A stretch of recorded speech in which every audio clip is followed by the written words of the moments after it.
Hi friends, இன்னைக்கு எக்ஸல்ல ஃபில்டர்ல R function use பண்ண முடியுமான்னு பார்க்கலாம். ஆமாங்க, ஃபில்டர்ல ஆர் ஃபங்க்ஷன் யூஸ் பண்ண முடியும். ஸோ இப்போ நான் ஃப்ரூட்ஸ் அண்ட் குவான்டிட்டின்னு சொல்லிட்டு ஒரு டேபிள் எடுத்திருக்கேன். ஸோ இதில் எனக்கு பனானா அண்ட் கிரேப்ஸ் வந்து ஃபில்டர் பண்ணணும். ஸோ இங்கே நான் ஆர் ஃபங்க்ஷன் தான் யூஸ் பண்ண போறேன். ஸோ ஈக்குவல் டு ஃபில்டர் அப்படிங்கிற ஃபங்க்ஷன் கொடுத்துக்கிறேன். ஸோ இப்போ அறையில என்னோட டோட்டல் டேபிள் கொடுத்துக்கிறேன். ஸோ கமா இன்க்ளூட்ல நான் ஃப்ரூட்ஸை தான் வந்து ஃபில்டர் பண்ண போறேன். ஸோ ஃப்ரூட்ஸ் கொடுத்துக்கிறேன். So equal to first banana கொடுத்துக்கிறேன். So open and close bracket.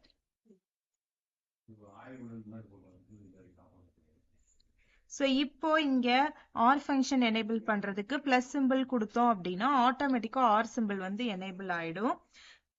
So again இப்போ ஃப்ரூட்ஸ் கிளிக் பண்ணிட்டு ஈக்குவல் டு கிரேப்ஸுங்கிறத கிளிக் பண்ணிக்கிறேன். So close bracket and close bracket கொடுத்தேன் அப்படின்னா இப்போ எனக்கு கிரேப்ஸ் அண்ட் பனானா வந்து ஃபில்டர் ஆயிடுச்சு. இதை பத்தி இன்னும் நீங்க தெரிஞ்சுக்கணும் அப்படின்னா கீழே கொடுத்துருக்க லிங்கை செக் பண்ணி பாருங்க. தேங்க்ஸ் ஃபார் வாட்சிங்.